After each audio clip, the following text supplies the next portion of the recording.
Voilà, on va prendre place, s'il vous plaît. On va commencer notre moment. On va prendre quelques chants. On va chanter avec nos instruments, hein, à cordes et à palme. Voilà les deux. Vous voyez, on a deux instruments. Hein. Ça va, vous avez des mains encore pour bénir le Seigneur? Allez. Voilà. On va peut-être présenter ces moments au Seigneur avant de commencer. Hein?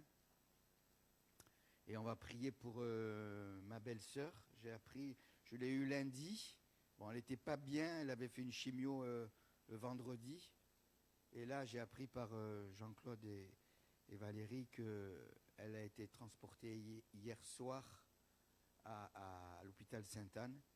Et ça n'allait pas du tout. Donc, on va prier, hein, s'il vous plaît.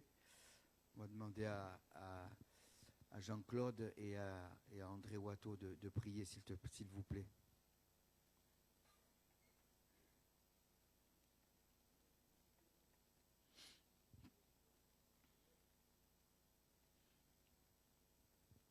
Oui.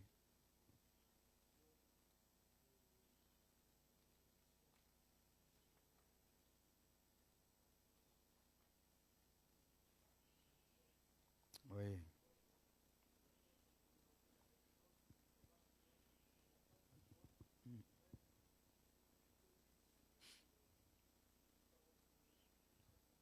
Oui, Jésus. Merci, Seigneur.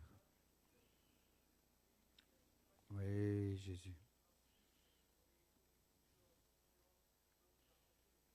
Oui, Seigneur.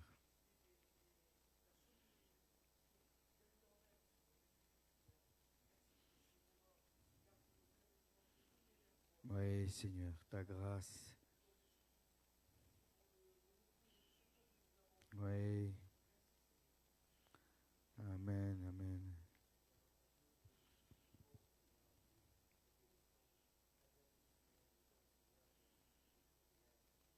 Eh oui.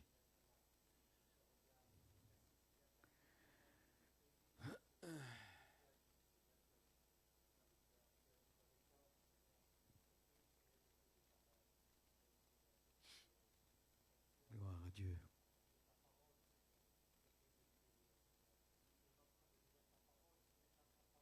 Eh oui.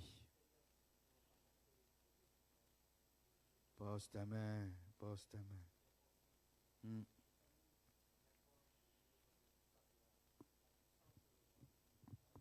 Oui, Seigneur, quand nous crions à toi, quand un malheureux crie, l'Éternel l'entend et il le sauve. Nous sommes devant toi, nous sommes bien incapables de faire quoi que ce soit.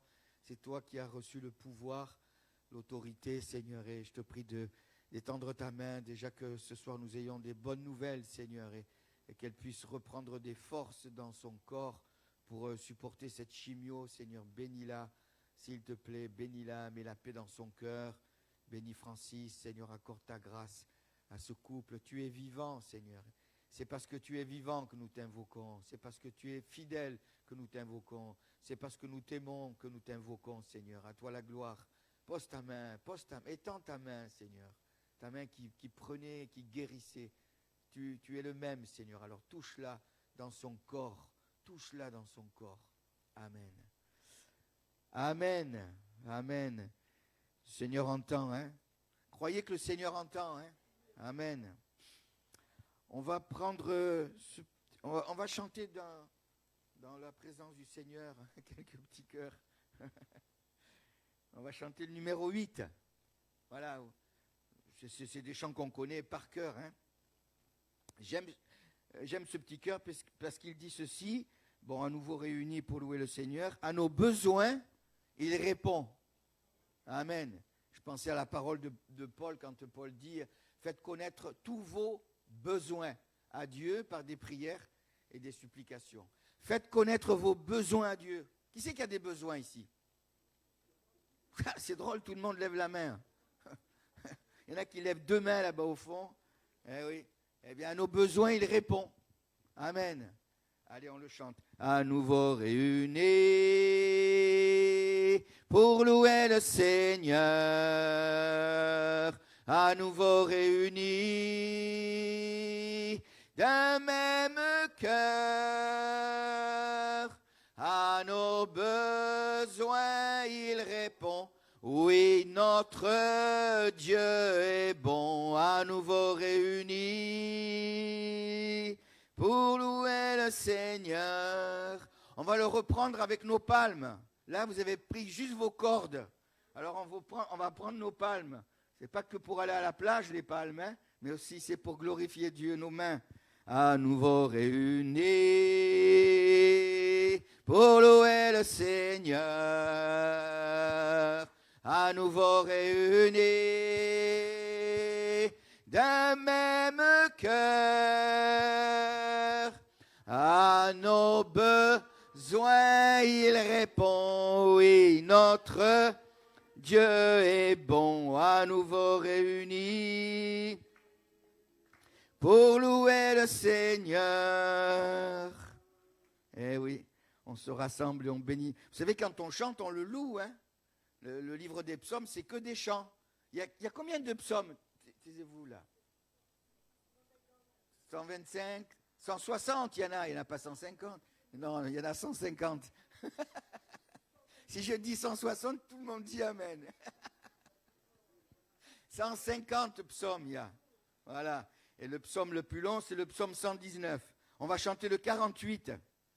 J'ai confiance en mon Seigneur le long du chemin. Là aussi, il me touche ce chant parce qu'il est question de l'orage grondant. Hein. À travers l'orage grondant, mon cœur reste en paix. Et des fois, ça gronde. Hein. Des fois, il y a la tempête dans nos cœurs. Hein. Il y a l'épreuve, il y a la difficulté. Il faut que notre cœur reste en paix. Amen. J'ai confiance en mon Seigneur le long du chemin. J'ai confiance en mon Seigneur et il tient ma main. À travers l'orage gronde, c'est devant. Mon cœur reste en paix. J'ai confiance en mon Seigneur et je suis gardé. C'est l'ami fidèle, le plus tendre ami, en toute assurance. Je m'appuie sur lui, à travers l'orage grondant.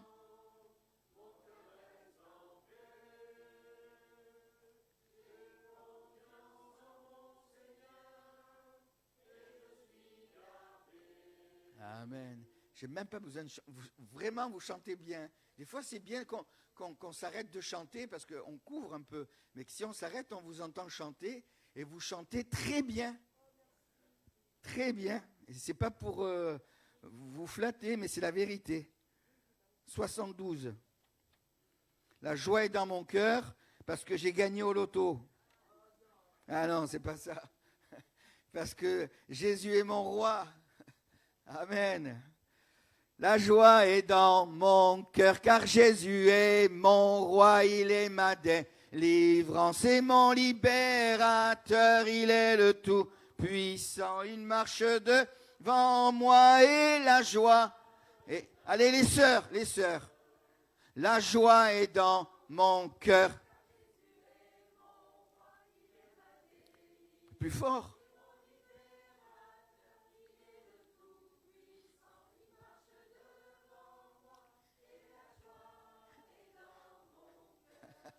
C'est bien. Vous avez mangé quoi à midi? De la salade? Les sœurs? Les frères, vous avez mangé de la viande? Allez.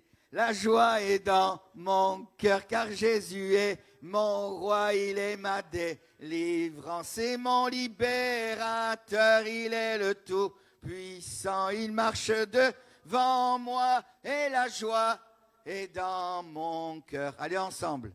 La joie est dans mon cœur car Jésus est mon roi, il est ma délivrance et mon libérateur, il est le tout puissant. Et dans mon cœur. Ah mais, normalement, je ne savais pas qu'il y avait une suite à ce chant. Ah oui, ben, normalement, il n'y a qu'une strophe. Hein. Ouais, ils ont rajouté. C'est pas grave. On va chanter un petit chœur, le 129. Celui-là, il est important. Hein. Il est très, très important pour ceux qui n'ont pas encore fait la paix avec Dieu. Tu peux naître de nouveau. Vous vous rendez compte un peu le programme? Tu peux naître de nouveau. Tu peux tout recommencer, balayer ta vie passée, repartir à zéro. Le Seigneur, il gomme tout. Il efface tout et repartir à zéro avec Jésus pour berger. La Bible dit qu'il ne se souvient plus de nos péchés, il les a jetés au fond de la mer. Il les a jetés aux deux frères là-bas, au fond de la mer. Il les a jetés au fond de la mer. Hein? Amen. Et on peut recommencer. Pour la plupart d'entre nous, on est reparti à zéro. Hein? Voilà. On devient des bébés dans le Seigneur. Et après, on grandit et le Seigneur est avec nous tous les jours jusqu'à la fin du monde. Amen. Tu peux naître de nouveau, tu peux tout recommencer, balayer ta vie passée et repartir à zéro avec Jésus pour berger et repartir à zéro avec Jésus pour berger. Tu peux boire de cette eau, source de la pureté, source de la vérité. Tu peux boire de cette eau, source de l'éternité. Tu peux boire de cette eau, source de l'éternité. Tu peux être pardonné pour tous tes péchés passés, car Jésus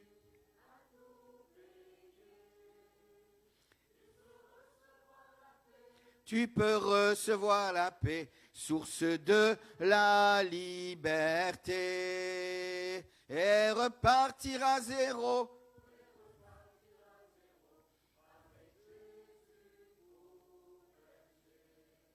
Amen.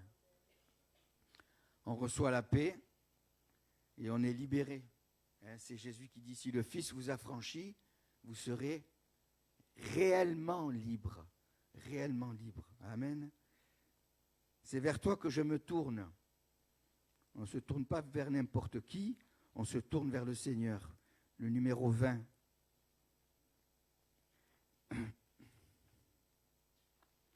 C'est vers toi que je me tourne, je veux marcher dans tes voies.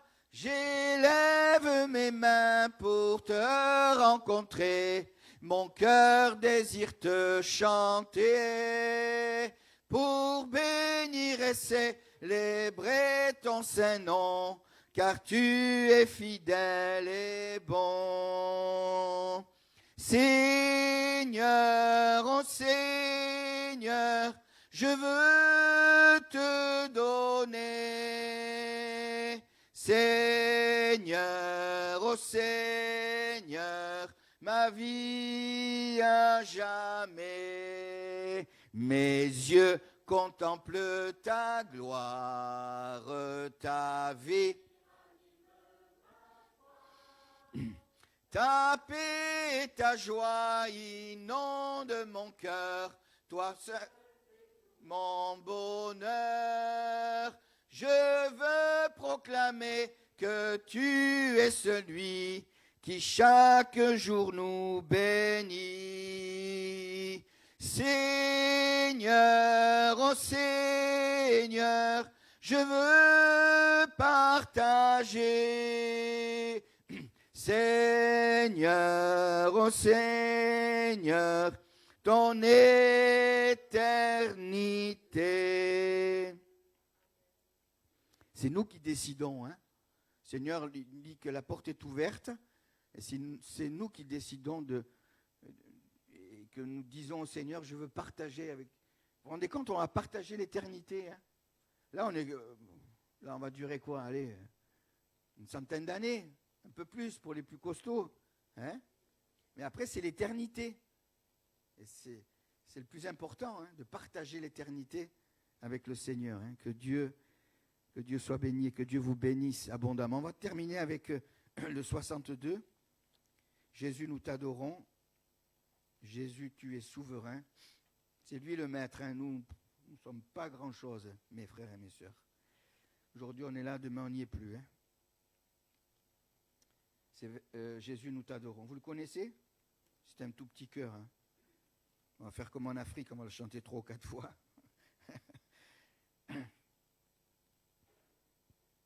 Jésus, nous t'adorons. Jésus, nous t'adorons. Jésus, tu es souverain. Tes œuvres t'acclament, l'Église proclame, ô Jésus, tu es souverain. Jésus, nous t'adorons. Jésus, nous t'adorons. Jésus, tu es souverain. Tes œuvres t'acclament, l'Église proclame, ô Jésus, tu es... On va adorer le Seigneur quelques instants, ensuite on laissera la place à notre frère pour la parole de Dieu. Hein, on peut remercier le Seigneur. Amen, on le loue, on l'adore. On est prêt à le faire? À dire merci? Vous savez dire merci? Allez, on va lui dire merci. Merci Seigneur. Allez, je vous laisse faire. Gloire à Dieu. Voilà, spontanément, de tout notre cœur, on le bénit. Gloire à Dieu.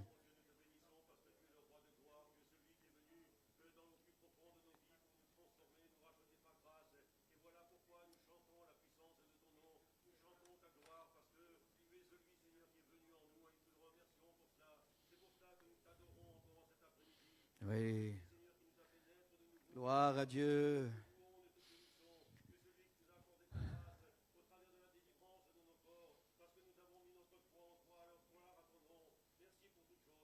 Amen, amen. Ben...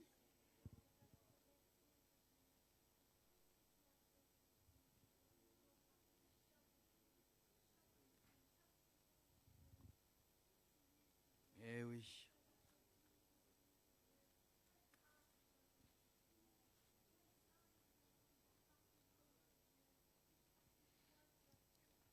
Eh oui.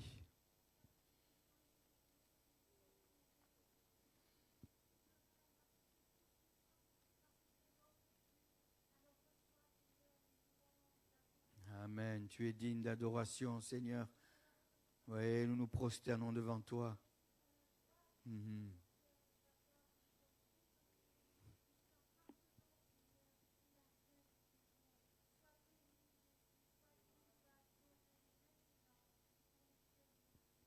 Amen, amen. Eh oui.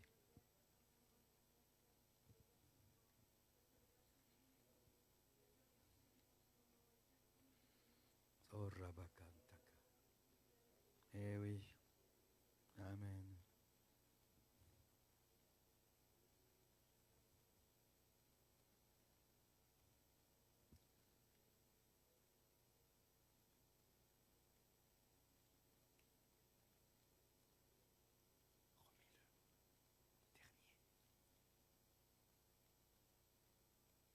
Dernier.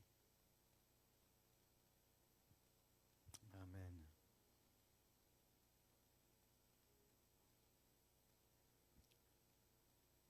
Gloire à Dieu. Oui, Jésus. Tu es bon, Seigneur. Tu es bon. Tes bontés, elles se renouvellent. Amen, amen. Continue ton œuvre dans nos cœurs, dans nos vies, Seigneur. Continue ton œuvre, Seigneur. Sois béni, Jésus.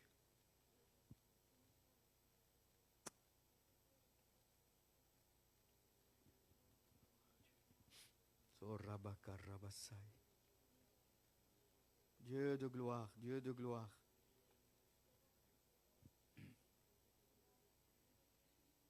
Oui, Jésus.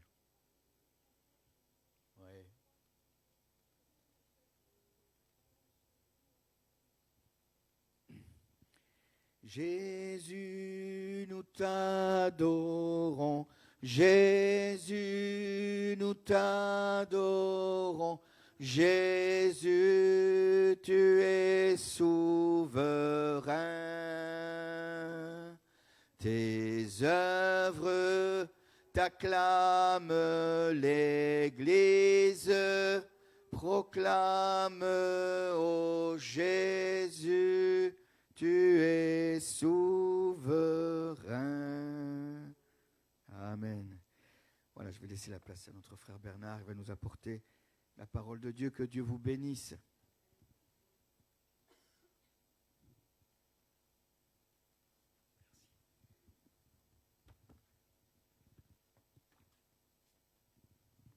Gloire à Dieu. Bonjour à ceux que je n'ai pas encore vus.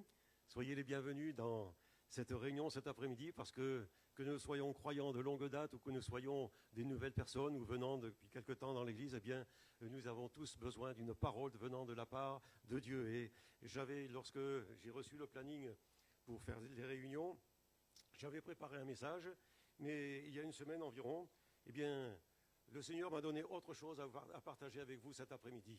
Donc je pense que c'est certainement bien dirigé par la puissance du Saint-Esprit, parce que certainement qu'on a tous besoin d'entendre des paroles où on a besoin de mettre notre foi en action. Si tu veux mettre le titre, s'il te plaît. Cet après-midi, nous allons mettre notre foi en action. Et dimanche dernier, lors du culte, notre frère Patrick nous a fait chanter ce chant « Dieu est le Dieu des miracles ». Et c'était donc une introduction pour cet après-midi, parce qu'effectivement, Dieu est le Dieu des miracles, c'est le Dieu de l'impossible, c'est celui qui veut que nous mettions notre foi en action pour avancer dans la plénitude de ce que Dieu nous a donné, c'est-à-dire obtenir la victoire sur le péché, mais obtenir aussi la victoire sur les maladies. Et il est écrit dans l'Épître aux Hébreux, au chapitre 11, le verset 1er, ce texte que tout le monde connaît par cœur. « Or, la foi est une ferme assurance des choses qu'on espère, une démonstration de celles qu'on ne voit pas. » Et dans la version en français courant, il nous est dit ceci, que d'avoir la foi en Dieu, eh bien, c'est d'être sûr de ce que l'on espère, c'est être convaincu de la réalité de ce que l'on ne voit pas.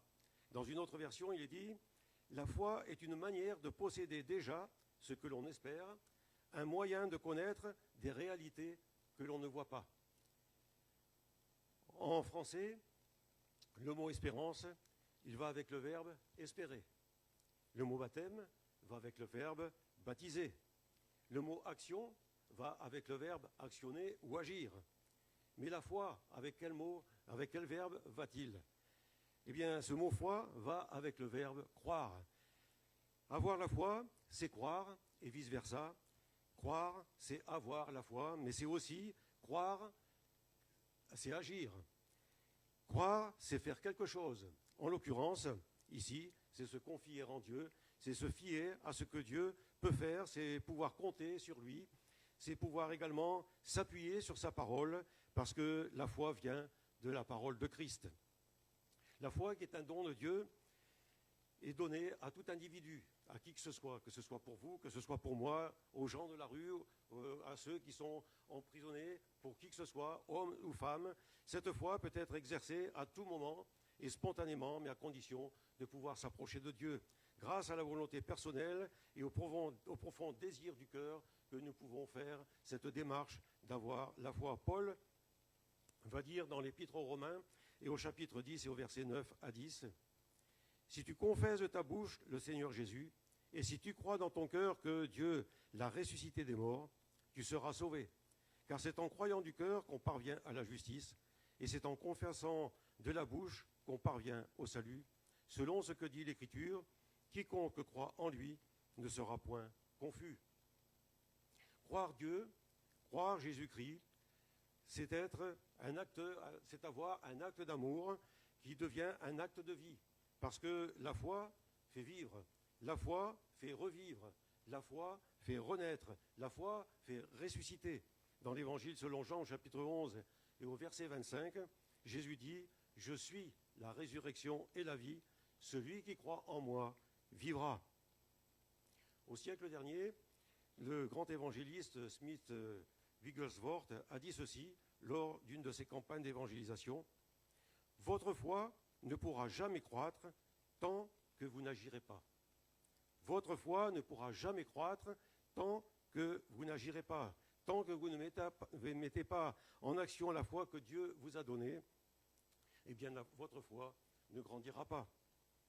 Dieu m'a donné la foi et je peux dire que cette foi, eh bien, elle peut servir pour la gloire de Dieu. Non pas comme Ophélie Winter, pour ceux qui écoutent quelquefois des chansons, qui chantent « Dieu m'a donné la foi », d'après des paroles que des hommes ont écrites, où le texte est évoqué avec une spiritualité, avec des codes qui sont associés à un style de musique charnel, avec un amour spirituel qui sont mélangés. Mais pas possible ici de penser que Ophélie Winter s'adresse à un amoureux. Elle chante « Dieu a exaucé mes prières, Dieu est là en moi, c'est la lumière qui guide mes pas ». Alors c'est bien, ce sont de belles paroles, mais toutefois, elles ne devraient pas nous faire croire que cet artiste est en train d'afficher une quelconque conviction chrétienne. À quel Dieu s'adresse cette chanteuse ? Je ne lui jette pas la pierre, parce que je ne peux pas juger son degré de foi envers Dieu, mais j'ai bien peur que ce ne sont que des paroles de chansons et que cela ne va pas beaucoup plus loin. L'initiative de la foi doit venir de nous-mêmes. La foi ne doit pas être une réaction aux besoins urgents ou réguliers de la vie terrestre, pas plus qu'un médicament qui peut être un médicament miracle ou une roue de secours qui est appelée à dépanner. La foi, ce n'est pas ça.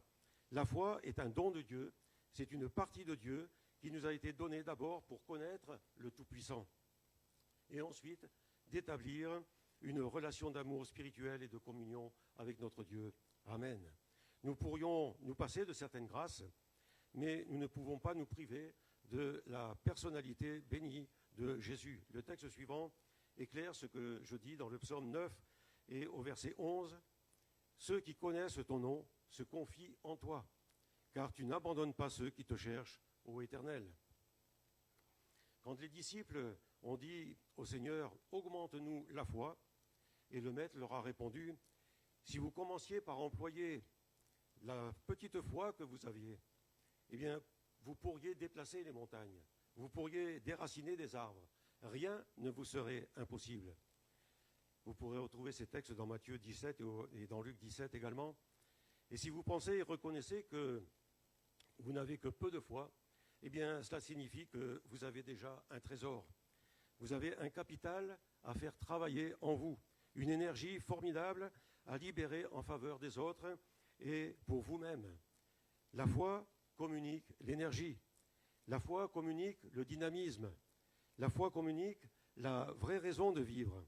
La foi communique l'envie de se rendre utile et d'aimer Dieu, comme il nous l'a prouvé au travers de la personne de Jésus-Christ. Nous allons voir quelques exemples d'encouragement de personnes qui ont placé leur foi en Jésus. Mais avant cela, je vais vous donner un témoignage que nous avons vécu, mon épouse et moi-même. Je travaillais à Christ vous appelle dans le département radio-télévision des Assemblées de Dieu de France et nous étions sur Nice. Et pour donner à notre fils un changement d'air, mon épouse a demandé à être dans le personnel du service à la colonie de Nèves, comme cela se passe actuellement pour les vacances de neige. Plusieurs jours après leur arrivée au centre de vacances, notre fils a commencé à avoir de la fièvre qui a empiré de jour en jour. Le docteur du centre de vacances a déclaré que ce n'était qu'un coup de froid. Mais les nuits qui ont suivi, notre fils délirait. Je vais passer sur tous les détails, mais ce que nous ne savions pas, c'est qu'il y avait une épidémie de rougeole dans l'école qui était fréquentée par notre fils qui était âgé de 6 ans à l'époque. Or, le froid et la neige, eh bien, ce n'est pas conseillé pour la rougeole. Alors je suis allé les rechercher. De retour à Nice, mon épouse a téléphoné à notre médecin parce que Samuel était devenu violet jusqu'au niveau des yeux. Et la secrétaire du médecin a répondu « Il est trop tard, le docteur ne pourra pas venir aujourd'hui ». Alors dans cet intervalle de temps, notre voisine de palier, qui était une chrétienne fervente, est venu sonner à la porte en disant « Élisabeth, je sens qu'il y a quelque chose qui ne va pas chez toi. Qu'est-ce qui se passe ?» Donc le Seigneur avait parlé au cœur de cette personne. Élisabeth lui a répondu, donc, il lui a expliqué ce qui s'était passé. Et cette sœur, avec Élisabeth, se sont mis au pied du lit de notre fils et ils se sont mis en prière. Puis elle est partie.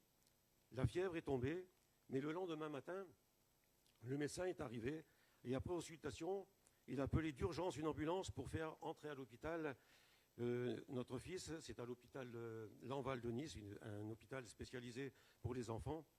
Notre fils avait un purpura sanguin très avancé, c'est-à-dire que les vaisseaux éclataient, et d'où la couleur violette sur son visage. Les vaisseaux éclataient jusqu'au niveau des yeux.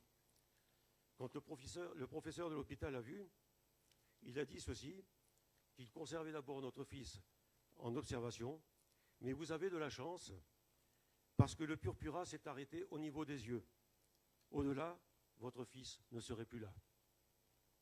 Le Seigneur est intervenu parce que nous avons mis notre voisine, mes parents, mon épouse, nous avons mis notre foi en Dieu et nous avons eu la victoire sur la maladie. Et nous avons dit au professeur de cet hôpital que nous avons prié. Il a répondu, eh bien, c'est un miracle ce qui est arrivé. Cette affaire ne s'arrête pas là, parce que lorsque mon épouse a accompagné Samuel à l'école, une semaine plus tard, à l'entrée de l'école, il y avait une dame de service qui était là sur le pas de la porte, et a dit à Élisabeth, pourquoi Samuel n'est pas venu ces derniers temps, lui qui est si assidu habituellement?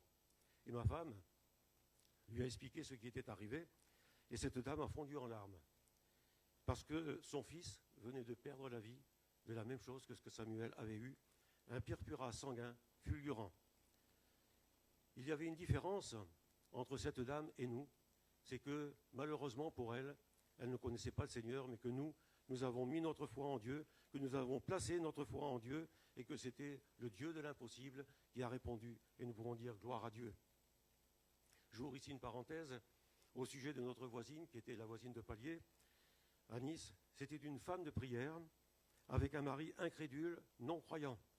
Un homme très dur, on avait contact avec lui, c'est un monsieur très rigide. Mais cela n'a pas empêché cette sœur en Christ d'avoir 2 fils pasteurs. Et maintenant, ce sont ses petits-fils qui sont serviteurs de Dieu. Donc la prière a une efficacité.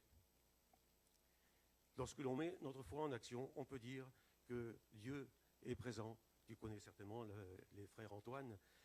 Donc ce sont des serviteurs de Dieu qui ont maintenant leurs fils qui sont eux aussi serviteurs de Dieu. Nous pouvons dire gloire à son nom, gloire au nom de Dieu, de Jésus, parce que nous savons que lorsque nous plaçons notre foi en lui, il ne nous déçoit pas. Je reviens donc à ce que nous disions donc dans notre message. Nous allons voir des personnes telles que cette femme cananéenne. Et que s'est-il passé donc avec cette femme cananéenne? Nous allons le lire dans l'Évangile selon Matthieu, au chapitre 15 et au verset 21 à 28. Jésus, étant parti de là, se retira dans le territoire de Tyr et de Sidon. Et voici, une femme cananéenne qui venait de ces contrées lui cria « Aie pitié de moi, Seigneur, fils de David. Ma fille est cruellement tourmentée par le démon. » Il ne lui répondit pas un mot, et ses disciples s'approchèrent et lui dirent avec insistance « Renvoie-la, car elle crie derrière nous. » Il répondit « Je n'ai été envoyé qu'aux brebis perdues de la maison d'Israël. » Mais elle vint se prosterner devant lui en disant « Seigneur, secours-moi » Il répondit « Il n'est pas bien de prendre le pain des enfants et de le jeter aux petits chiens. »« Oui, Seigneur, dit-elle, mais les petits chiens mangent les miettes qui tombent de la table de leur maître. » Alors Jésus lui dit « Femme, ta foi est grande, qu'il te soit fait comme tu le veux. » Et à l'heure même, sa fille fut guérie. Amen. Surprenante histoire concernant l'attitude et les paroles de Jésus face à cette femme grecque qui était d'origine syrophénicienne, c'est-à-dire une païenne.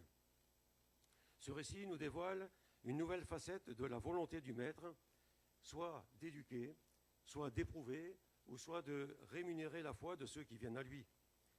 À la suite d'un grand rassemblement d'une multitude de gens qui étaient venus des régions juives et du territoire de Tyr et de Sidon, comme nous l'avons vu, où des centaines de malades et des gens infirmes, ainsi que de nombreux démoniaques, s'étaient rassemblés. ils ont été miraculeusement délivrés et guéris. Et Jésus, avec ses disciples, après cela, éprouve le besoin de se reposer, de retrouver le calme. Et nous voyons dans l'Évangile, selon Marc, au chapitre 7, verset 24, il est écrit « Il entra dans une maison, désirant que personne ne le sût, mais il ne put rester caché. » Il faut reconnaître que beaucoup de personnes qui revenaient de cette réunion extraordinaire avec Jésus, eh bien, ils manifestaient leur joie. Elles avaient, ces personnes, à raconter le témoignage de guérison et de délivrance qu'elles avaient eu. Pour certains, ils n'étaient plus infirmes, ils n'étaient plus impotents. Quel bonheur pour eux. Alors cela faisait du bruit puisqu'ils racontaient, là où ils pouvaient le faire, à des personnes qu'ils rencontraient autour d'eux. Ils racontaient ce qui venait de se passer pour elles. Le changement de vie qu'elles venaient d'obtenir, et tout cela par le moyen de la foi en Jésus. Et grâce à cette renommée qui se répandait partout, une maman, dont nous avons lu cette histoire, avait une fille qui était possédée d'un mauvais esprit et qui voulait à tout prix que Jésus vienne. Et il y a une phrase qui revient souvent dans les témoignages de guérison, que dans des personnes qui ont des vies transformées, et cela est important, comme cela est dit dans l'Évangile selon Marc, au chapitre 5 et verset 27, « Ayant entendu parler de Jésus. » Ayant entendu parler de Jésus. Parfaitement homme, mais aussi parfaitement Dieu. Ayant le pouvoir de Dieu, le Seigneur Jésus-Christ attirait des foules et des gens de toute race, de toute origine sociale, de tout âge, des Juifs, des païens, comme nous étions. Ceci afin de nous amener à la puissance divine, afin de leur éprouver la volonté et le pouvoir divin, de les libérer des œuvres du diable, libérer du péché, libérer des douleurs, libérer des maladies, libérer des infirmités, libérer des esprits mauvais et de la mort éternelle. L'amour maternel de cette maman l'a poussée à demander partout où pouvait bien se trouver Jésus qui a dit « Celui qui cherche, trouve ». Et Dieu récompense ceux qui le cherchent. Elle a trouvé la maison, elle entre, et se jetant aux pieds du Seigneur, combien de millions de personnes auraient aujourd'hui la même chose à faire, et ces personnes dépensent beaucoup d'argent pour aller se prosterner devant des statues, se prosterner devant des idoles ou des soi-disant saints, des Bouddhas, etc. Quelle offense à Dieu! Quelle offense pour Jésus-Christ! Quelle offense pour le Saint-Esprit! Et on peut dire une chose, c'est que les religions sont coupables d'avoir inventé toutes ces croyances ridicules et diaboliques que condamne la Bible. Dans une autre réunion, je pourrais vous parler sur les faussetés de la Vierge Marie. J'ai parlé d'une étude là-dessus, et on peut dire que réellement, les religions sont coupables d'avoir inventé ces faussetés. Je reviens donc à cette maman qui pousse un cri de désespoir. « Aie pitié de moi, Seigneur, fils de David !» Elle confesse sa foi à cet homme qu'elle reconnaît d'origine divine et prophétique. Elle reconnaît Jésus. Les religieux juifs, pourtant, ils en doutaient et ils refusaient de reconnaître que Jésus était le Messie. Alors nous allons considérer la façon dont Jésus s'y est pris. Premièrement, il ne lui dit pas un mot. Deuxièmement, les disciples fatigués, énervés, disent « Renvoie-la », elle crie. Troisièmement, Jésus lui apprend à cette dame qu'il n'est pas venu, il n'est venu que pour les enfants d'Israël, que pour le peuple d'Israël. Quatrièmement, devant l'insistance de cette mère qui se jette dans la poussière, Jésus avance un argument qui est désobligeant. Il n'est pas bien de venir prendre le pain. Ce qui veut dire avoir recours à mon pouvoir de délivrance et de bénédiction qui sont réservés uniquement que pour le peuple d'Israël. Et Jésus continue de le jeter aux petits chiens. Le mot chien, pour le judaïsme, désigne les païens qui sont une race incroyante et impure. Voilà ce que sont les païens pour le peuple juif. Mais la foi, elle n'est pas susceptible. Cette femme surmonte l'épreuve qui est imposée par le Seigneur et elle aurait pu être déçue. Elle aurait pu être choquée et réagir avec colère à l'attitude raciste et injurieuse de celui qu'elle avait appelé Seigneur. Mais aucun argument ne l'a découragée tellement elle était sûre d'obtenir une réponse favorable à ses prières et à sa démarche. Elle va même se servir du terme vexant de « petit chien » pour en faire une raison de s'attendre qu'à recevoir qu'une miette des choses de la grâce de Dieu qui pouvait apporter la délivrance de la part de Jésus. Alors Jésus va lui dire, suite à cela, « Eh bien, femme, ta foi est grande. À cause de cette parole, eh bien maintenant, qu'il te soit fait comme tu veux. Le démon est sorti de la fille. » Cette femme est repartie chez elle et a trouvé l'enfant délivré. Quelle récompense pour cette maman! Elle a cru, elle a persévéré, elle ne s'est pas fâchée, elle voulait la délivrance de tout son cœur, elle n'a pas douté, elle ne s'est pas découragée, mais elle a été jusqu'au bout de sa démarche. Ce récit émouvant de cette femme nous éclaire sur ce verset du livre des Hébreux au chapitre 12 et au verset 2.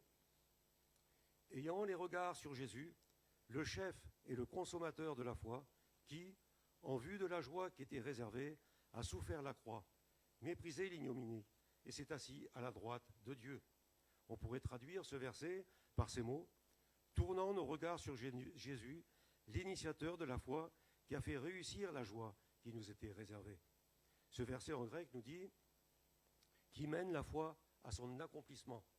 Oui, le Seigneur a éprouvé cette femme pour la rendre efficace et volontaire.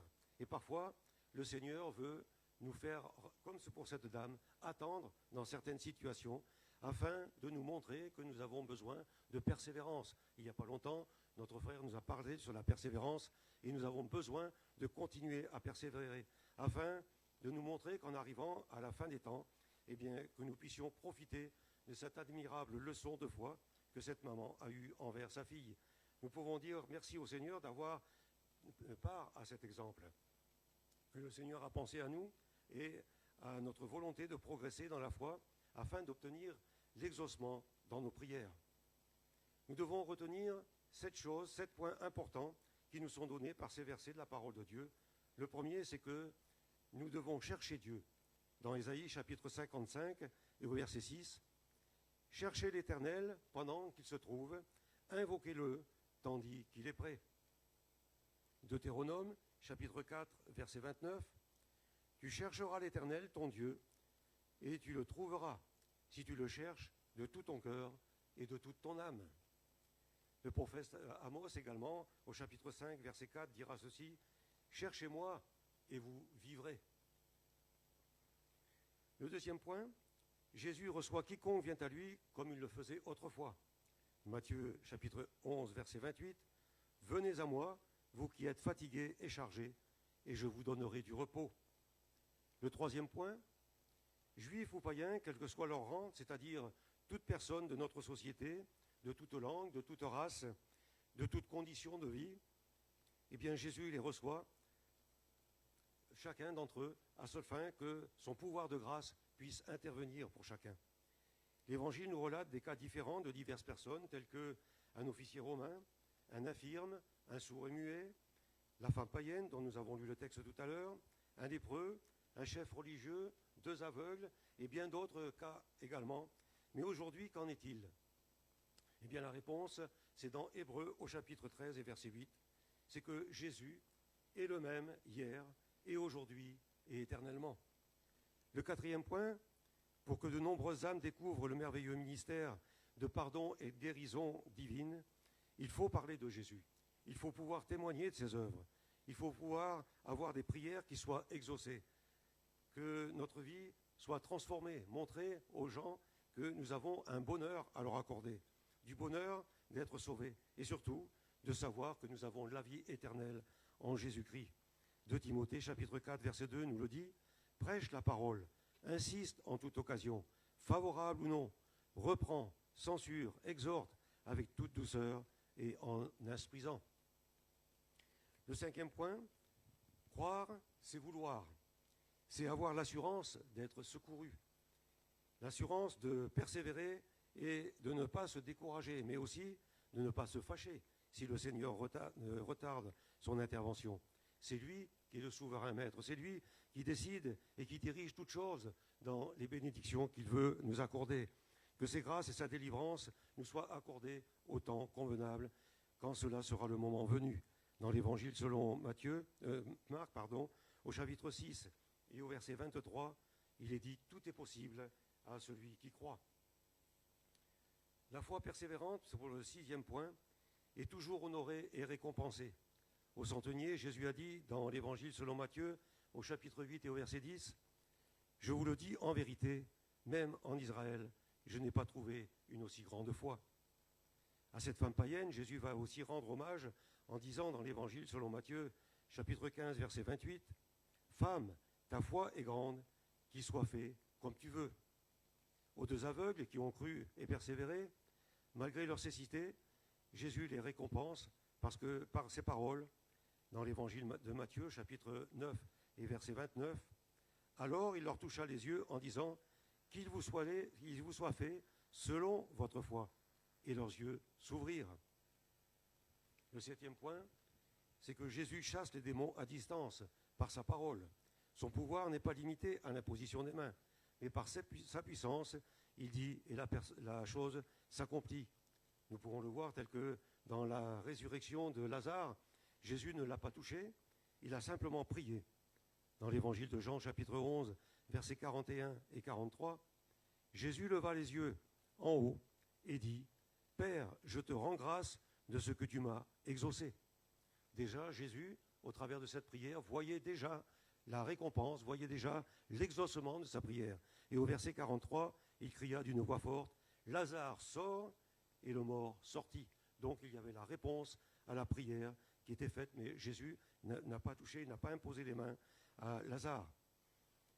Lors de l'ouverture de l'évangile à l'île de la Réunion, le missionnaire Aimé Cizeron a pris le texte de base de sa mission, ce verset, de Zacharie au chapitre 4, verset 6.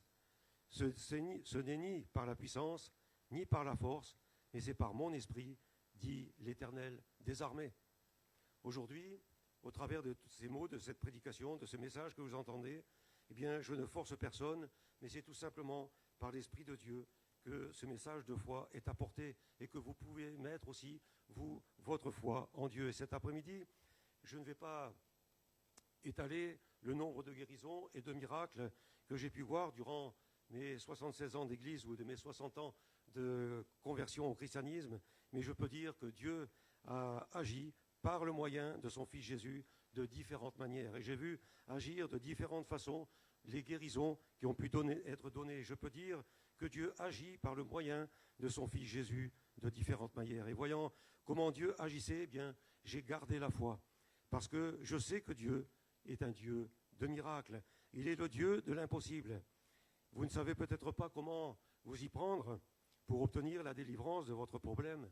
Eh bien, la seule chose à faire est de vous remettre en relation à Dieu, de vous en remettre à Dieu. Il verra votre disposition de cœur pour vous adresser à lui. Venez toucher le bord de son vêtement par votre pensée. C'est dans le bord du vêtement de Jésus qu'il y a toute autorité pour recevoir la délivrance. Les hommes ont des pouvoirs qui ne sont pas les pouvoirs de Dieu. Et sachez que si vous avez touché à l'occultisme, c'est au pouvoir de Satan que vous avez touché et que cela est réprimandé par Dieu le Père. Mais il y a pour vous une bonne nouvelle, c'est que Dieu est pour vous un libérateur des puissances des attaches sataniques. Il en est de même pour ceux qui sont prisonniers des addictions, quelles qu'elles soient. Dieu a le pouvoir de libérer de la cigarette, libérer de la drogue, libérer de l'alcool, libérer de la pornographie, libérer de l'adultère, libérer des jeux d'argent, libérer du sport, etc., etc. Tout ce qui peut handicaper une vie. Dieu peut délivrer et guérir. Je viens de parler de l'argent et le sport. Ce sont des moyens de vivre et d'entretenir son corps, mais en abuser, eh bien, devient une addiction et il faut faire très bien attention à cela. Je reviens au titre de ce message que tu peux rafficher, oui, merci. Mettre ma foi en action. Dieu intervient dans votre difficulté, quelle qu'elle soit. Votre foi est la manière de pouvoir déjà posséder ce que vous espérez. La foi, c'est le moyen de connaître des réalités que vous ne voyez pas. Pour nos amis qui nous suivent sur Internet, parce que je pense que cet après-midi c'est retransmis, eh bien, pour vous, il en est de même, que ce soit à la maison, que ce soit au bureau, que ce soit même peut-être dans votre voiture, eh bien, vous pouvez obtenir la délivrance et recevoir la réponse que vous attendez de Dieu. Dieu délivre également du péché. Nous sommes nés pécheurs, nous sommes des êtres humains et nous sommes nés pécheurs. Vous n'êtes peut-être pas malade corporellement, vous n'êtes peut-être pas infirme, mais votre âme est malade du péché. Elle a besoin du secours de Dieu. Et pour avoir une vie nouvelle en Christ, eh bien, il faut faire un acte de foi. Il faut mettre votre foi en Dieu, placer votre foi devant la grâce de Dieu, afin d'obtenir l'exaucement. Vous pourrez obtenir le salut de votre âme par la puissance du nom de Jésus. Nous allons prier un instant maintenant pour ceux qui sont dans des difficultés en tout genre, des difficultés corporelles, des difficultés de maladie. Dans le couple, peut-être parfois, il y a des choses qui ne passent pas, des difficultés dans le travail ou pour chercher un emploi, des difficultés matérielles.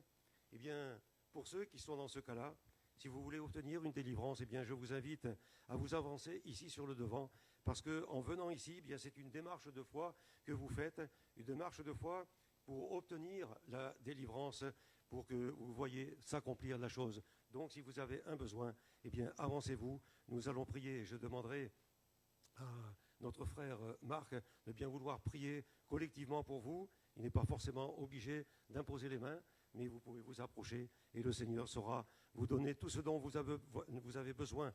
Il pourra vous pardonner de vos péchés, il pourra vous libérer de votre maladie, libérer de vos addictions. Eh bien, faites ce pas de foi devant le Seigneur.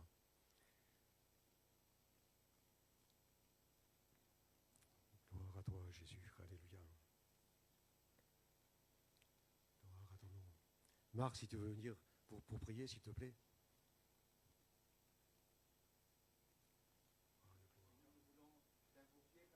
Oui, Jésus, gloire à ton nom.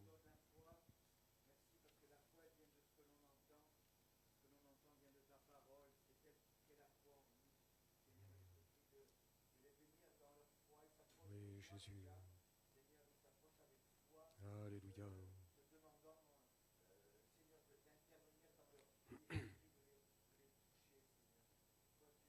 Oui, Jésus. Oui, mon Dieu. Oui, roi de gloire. Oui, mon Dieu. Oui, Jésus. Oh, lo de gelebele kiri biri wa de gilahand. Lo de gelebele kiri biri wa yon de gelebele kiri biri wa. Oh, Jésus. Oui, mon Dieu. Oui, alléluia. Amen, amen. Oh, dans le nom de Jésus. Amen. Amen. Gloire à Dieu. Gloire à toi, Seigneur. Amen. Eh bien, vous avez fait, tu peux rester ici, oui. Vous avez fait cet acte de foi, ben maintenant, croyez que vous avez reçu la bénédiction. Amen. Je laisse la place à Marc pour terminer la réunion. Merci. Voilà, on va se retrouver vendredi pour la réunion de prière. Et puis, dimanche, notre pasteur sera là avec nous. Moi, je vais partir aussi. Je suis parti 4 jours la semaine dernière. Je repars demain 4 jours encore. Je commence un petit peu à saturer. La semaine prochaine, je vais me mettre au repos. Voilà. Et prier aussi, là, parce que je vais m'occuper d'une 60aine d'étudiants, là. Je ne sais pas ce que je vais leur apporter. Je ne sais pas si je vais les former ou les déformer, j'en sais rien. On verra bien. Voilà. Donc, et puis dimanche, je serai là. Donc vendredi, il y a la réunion de prière et dimanche, il y a le culte. Et le dimanche d'après, il y a les baptêmes, le 10. Mais ça, Cyril vous dira la suite. Il me semble que la semaine prochaine, il devrait y avoir la semaine de prière. Ah, il y a jeûne et prière samedi? Ah, d'accord. Je ne savais pas. Alors samedi, vendredi, c'est bien, vous vous rendez compte, vous allez être tous les jours là. Eh oui, vendredi prière, samedi jeûne et prière, dimanche à l'église, et après toute la semaine à 6h30 le matin. Ça c'est dur, hein, Françoise, elle fait ça. Voilà. Allez, on se lève, on termine par la prière, que Dieu vous bénisse. On va terminer par la prière. Gloire à Dieu. On va demander à Jean-Luc. Tu veux bien terminer, s'il te plaît, Jean-Luc ?